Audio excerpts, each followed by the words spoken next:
Everyone, welcome to civil वाला daily current affairs. आज है 10 अक्टूबर और डिस्कशन स्टार्ट करने से पहले जैसा कि आपने थंबनेल पे भी देखा होगा कि 203 आईपीएस ऑफिसर में face action for skipping special foundation course won centre. तो 203 आईपीएस ऑफिसर्स ऐसे हैं जिन्होंने जो स्पेशल फाउंडेशन कोर्स होता है, एक तो नॉर्मल को आपकी जो ट्रेनिंग होती है लबासना में, देन आपकी जो भी आपको मिला होता है, जैसे आईएएस हैं तो वो वहीं लबासना में ट्रेनिंग करते हैं, आईपीएस हैं तो वो हैदराबाद में जाते हैं, और जो आईआरएस वगैरह हैं या उनकी अलग ट्रेनिंग होती है। तो उसी तरीके से जो आईपीएस होते हैं उनकी ट्रेनिंग हैदराबाद में होती है, लेकिन उन्होंने इस ट्रेनिंग को, जो स्पेशल फाउंडेशन कोर्स की जो ट्रेनिंग है, उसे मिस कर दिया है। और कुछ ऐसे भी जो होते हैं जो स्टेट से, जैसे वो डीवाईएसपी होते हैं, देन वो प्रमोट होकर के आईपीएस बनते हैं। तो ऐसे 203 आईपीएस ऑफिसर हैं जिन्होंने अपनी बेसिक जो फाउंडेशन कोर्स की जो ट्रेनिंग है उसे मिस कर दिया है, और उसी के रिगार्डिंग ये न्यूज़ थी, तो इसे याद रखिएगा। तो सेंटर की तरफ से उन्हें वार्न किया गया है कि वो जो अपनी जो उनकी ट्रेनिंग है, जो कोर्स है जिसमें उन्हें चीज़ें सिखाई जाती हैं, वो उसको जा कर के पहले करें। तो ये थी न्यूज़। अब हम शुरू करेंगे डिस्कशन। सबसे पहले हम देखेंगे जो हमारा रिवीजन क्वेश्चन है, उसका आंसर देखेंगे। एक साल 2024 के मेडिसिन के नोबेल पुरस्कार से विक्टर एम्ब्रोज और गैरी रोकवून को किस खोज के लिए सम्मानित किया गया है, और इसका जो सही आंसर है वो है माइक्रो आरएनए। ठीक है, याद रखिएगा। और आज फिजिक्स का भी नोबेल मिल चुका है। शिवाजी के पिता शाहजी किस राज्य के निजाम शाही शासकों के अधीन एक सैन्य कमांडर थे, तो उसका जो सही आंसर है वो है अहमदनगर। तो शिवाजी के पिता का नाम है शाहजी भोसले, अहमदनगर के निजाम शाही शासकों के अधीन सैन्य कमांडर थे। अहमदनगर के पतन के बाद उन्होंने अपनी सेवाएं बीजापुर को हस्तांतरित कर दी थी। सेकंड क्वेश्चन था हमारा, 40 का समूह तुर्कान चहलगानी किसके द्वारा गठित किया गया था? द ग्रुप ऑफ 40 तुर्कान चहलगानी वॉज फाउंड बाय वूम, तो इसका जो सही आंसर था वो था इल्तुतमिश। तो गुलाम वंश के तीसरे शासक थे शमसुद्दीन इल्तुतमिश ने तुर्कान चहलगानी या चालीसा का गठन किया। ये तुर्की अमीर थे जो सल्तनत के प्रशासन में सुल्तान को सलाह देते थे और मदद करते थे। आज का पहला क्वेश्चन है करंट का, हिमाचल प्रदेश ने हाल ही में नशीली दवाओं की तस्करी से निपटने के लिए कौन सी पहल शुरू की है? What is the name of the initiative recently launched by Himachal Pradesh to tackle drug trafficking? तो सही जो आंसर है वो हमारा संकल्प है। ये अलग से भी पूछा जा सकता है कि संकल्प इनिशिएटिव किस, जो तस्करी से रिलेटेड है नशीले दवाओं की, वो किस स्टेट से रिलेटेड है, तो वो भी याद रखिएगा। हिमाचल प्रदेश के मुख्यमंत्री सुखविंदर सिंह सुक्खू ने 6 अक्टूबर 2024 को संकल्प पहल शुरू की। ये पहल नशीली दवाओं की तस्करी का मुकाबला करने और नशे की आदी लोगों के पुनर्वास में सहायता करने के उद्देश्य से शुरू की गई है। नेक्स्ट हमारा क्वेश्चन है, उड़ीसा में हाल ही में किस दुर्लभ तेंदुए की प्रजाति की पहचान की गई है? Which rare species of leopard has recently identified in Orissa? तो जो सही आंसर है वो है हमारा ब्लैक पैंथर। उड़ीसा ने ऑल उड़ीसा लेपर्ड एस्टिमेशन 2024 के आधार पर 3 वन डिवीजनों में दुर्लभ मेनिस्टिक तेंदुए, जिन्हें ब्लैक पैंथर कहा जाता है, की उपस्थिति की सूचना दी है। ये प्रजाति विशेष रूप से शिकार के लिए असुरक्षित है। राज्य इन्हें संरक्षित करने के उपाय कर रहा है। सर्वेक्षण में उड़ीसा में कुल 696 तेंदुए पाए गए हैं, जो पिछले अनुमान से अधिक है, जो सिमलीपाल टाइगर रिजर्व में संरक्षण प्रयासों के महत्व को रेखांकित करते हैं, जहां अनोखे रॉयल बंगाल टाइगर भी पाए जाते हैं। तो इसे याद रखिएगा। नेक्स्ट हमारा क्वेश्चन है, कवाल टाइगर रिजर्व किस राज्य से रिलेटेड है? Kawal tiger reserve is located in which state? तो सही आंसर है हमारा तेलंगाना। वन विभाग ने कवाल टाइगर रिजर्व के बफर जोन में 2024 में विश्व वन्यजीव सप्ताह मनाने के लिए पहली साइक्लोथॉन का आयोजन किया है। कवाल टाइगर रिजर्व उत्तर पूर्वी तेलंगाना में गोदावरी के किनारे स्थित है। ये सह्याद्री पर्वत श्रृंखलाओं में 2015 वर्ग किलोमीटर के क्षेत्र में फैला हुआ है। ये केंद्रीय भारतीय टाइगर परिदृश्य का हिस्सा है, जो महाराष्ट्र के ताडोबा, अंधारी और छत्तीसगढ़ के इंद्रावती से जुड़ा हुआ है। तो इसे आप याद रखिएगा। नेक्स्ट हमारा क्वेश्चन है, निक्षय पोषण योजना का उद्देश्य क्या है? What is the main objective of Nikshay पोषण योजना। तो टीबी रोगियों को पोषण समर्थन के लिए प्रोत्साहित करना है, इसी से रिलेटेड है। केंद्रीय स्वास्थ्य मंत्रालय के निक्षय पोषण योजना के तहत टीबी रोगियों के लिए मासिक पोषण समर्थन को 500 रुपये से बढ़ाकर 1000 रुपये कर दिया गया है। और आपको बताना है कि टीबी दिवस किस दिन मनाया जाता है और इसका जो इस बार का थीम था उसे भी बताइएगा। निक्षय पोषण योजना अप्रैल 2018 में राष्ट्रीय स्वास्थ्य मिशन के तहत शुरू की गई है। ये राष्ट्रीय तपेदिक उन्मूलन कार्यक्रम के तहत प्रत्यक्ष लाभ हस्तांतरण योजना है। नेक्स्ट हमारा क्वेश्चन है, कैस सईद किस देश के राष्ट्रपति के रूप में फिर से चुने गए हैं? Kais Saied has been re-elected as a president of which country?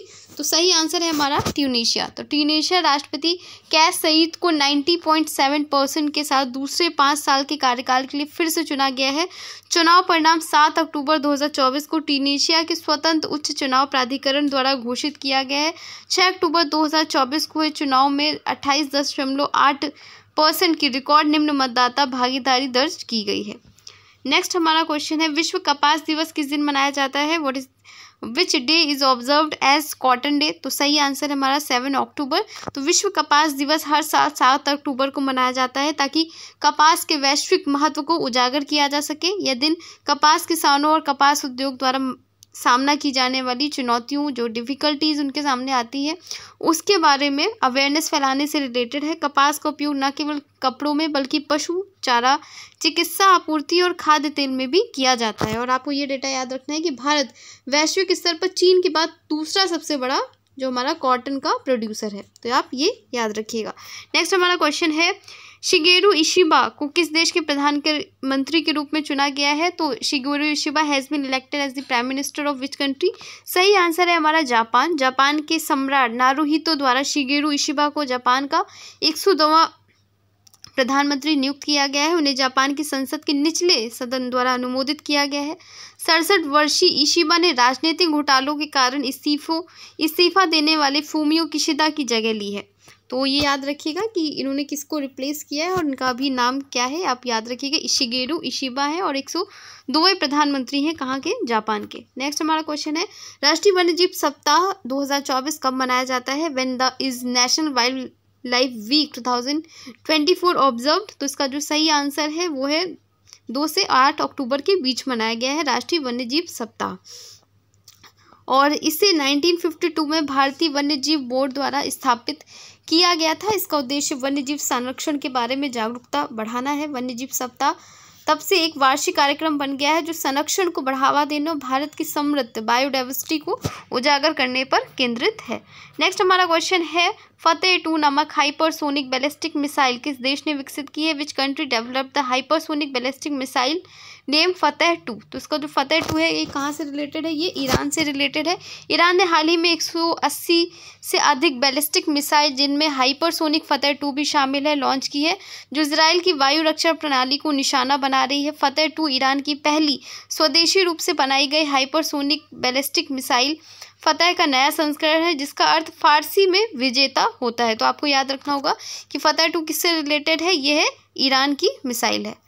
Next हमारा क्वेश्चन है, कौन सा राज्य 1 दिसंबर से 10 दिसंबर 2024 तक हॉर्नबिल फेस्टिवल की सिल्वर जुबली मनाएगा? Which state will celebrate the silver jubilee of Hornbill Festival 2024 from 1 December to 10 December in vibrant culture showcase attracting global visitors? तो जो सही आंसर है वो है हमारा नागालैंड। नागालैंड का पर्यटन विभाग 1 से 10 दिसंबर को हेरिटेज विलेज किसामा में हॉर्नबिल फेस्टिवल की सिल्वर जुबली मनाएगा। और अगर हम नागालैंड के बारे में देखें तो इसकी जो स्थापना हुई थी वो हुई थी 1 दिसंबर 1963 को। 1963 को। कैपिटल है कोहिमा, मुख्यमंत्री है नेफ्यू रियो और राज्यपाल है आल गणेशन। तो ये भी आपको पता होना चाहिए। नेक्स्ट हमारा क्वेश्चन है, रक्षा मंत्री राजनाथ सिंह ने कौन से शहर में डेफ कनेक्ट 4.0 का उद्घाटन किया है? Defence minister Rajnath Singh has inaugurated def connect 4.0 in which city? तो आपको पता होना चाहिए ये कहाँ पे हुआ है? नई दिल्ली में। रक्षा मंत्री राजनाथ सिंह ने दिल्ली के मानेकशॉ सेंटर दिल्ली कैंट में इसका उद्घाटन किया है, किसने उद्घाटन किया है, कहाँ पे हुआ है, दोनों ही चीज़ पता होनी चाहिए। नेक्स्ट हमारा क्वेश्चन है और आज का लास्ट क्वेश्चन भी है। अक्टूबर 2024 में प्रकाश मान सिंह राउत को किस देश का नया मुख्य न्यायाधीश नियुक्त किया गया है? Prakash Man Singh Raut has been appointed as a new chief justice of which country in October 2024? सही आंसर है हमारा नेपाल। तो नेपाल के राष्ट्रपति हैं रामचंद्र पौडेल ने प्रकाश मान सिंह राउत को देश का नया मुख्य न्यायाधीश नियुक्त किया है। अब बारी है आज के टेस्ट क्वेश्चन की। महासागरों के तापमान के संदर्भ में यह देखा गया है कि दक्षिणी अटलांटिक की तुलना में उत्तर की ओर बढ़ते हुए अक्षांशों के साथ तापमान में बहुत कमी आती है। इसके संभावित कारण क्या हो सकते हैं? With reference to the temperature of the ocean it has been noted that there is a very low decrease of temperature with increasing latitudes toward north in comparison to the southern Atlantic. What could be the possible reason for this? तो पहला option है हमारा gulf stream एक ठंडी धारा दक्षिणी Atlantic के तापमान को नीचे लाती है। The gulf stream a cold current brings down the temperature of southern Atlantic. Next है ऑप्शन हमारा गल्फ स्ट्रीम में गल्फ धारा उत्तरी अटलांटिक के तापमान को बढ़ाती है। नेक्स्ट है उत्तरी अटलांटिक में अधिक पानी के नीचे ज्वालामुखी है। North Atlantic has more under water volcanoes. और लास्ट हमारा ऑप्शन है मध्य महासागरीय रिज उत्तरी अटलांटिक में अधिक प्रमुख है। तो ये काफ़ी इंपॉर्टेंट क्वेश्चन है। इसी तरीके के क्वेश्चन आपको एग्जाम में भी देखने को मिल रहे हैं। कॉन्सेप्चुअल आप क्लैरिटी जो क्वेश्चंस मांगते हैं आपसे, इसका आंसर आप करिएगा। नेक्स्ट हमारा क्वेश्चन है निम्नलिखित में से कौन सा क्षितिज जहाँ से पानी के नीचे की ओर रिसने के कारण एल्यूमिनियम और लोहा तथा अन्य खनिज हट जाते हैं? Which among the following is the horizon from which of the minerals of aluminium and iron and other minerals are removed because of percolation of water downwards? मूल चट्टान क्षितिज, पैरेंट रॉक हॉरिजन है, एलुवेटेड क्षितिज है हॉरिजॉन है, या एलुविएटेड क्षितिज है, या उपस्तर है? सब तो ये बताना है आपको। और आज का करंट क्वेश्चन है फतेह 2 नामक हाइपरसोनिक बैलिस्टिक मिसाइल किस देश ने विकसित की है? Which country develop the hypersonic ballistic missile name Fattah 2? तो इस सभी क्वेश्चंस के आपको आंसर करने हैं और जो भी क्वेश्चन मैंने वीडियो के बीच में पूछे हैं उसका भी आप आंसर करेंगे। आज का डिस्कशन यहीं तक था। मिलते हैं कल एक नए डिस्कशन के साथ में। तब तक अपना ख्याल रखिए और अपनी पढ़ाई करते रहिए। धन्यवाद।